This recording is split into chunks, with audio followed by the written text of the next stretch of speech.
আসসালামু আলাইকুম, সবাই ভালো আছেন? এই যে আমি হলুদ লবণ দিয়ে মাছগুলো ভালো করে ভেজে নিয়েছি।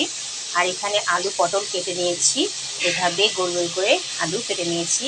আর এখানে 3টা আলু কেটেছি, আর এখানে 4টা পটল। এভাবে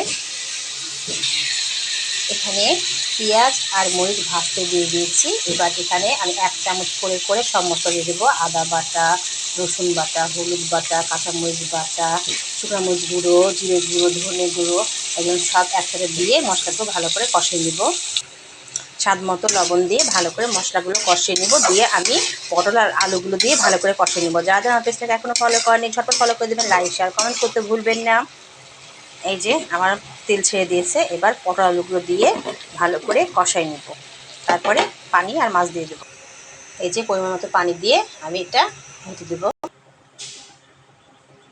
এই যে আমার মাছ রান্না হয়ে গেছে। সবাই ভালো থাকবেন, আল্লাহ হাফেজ।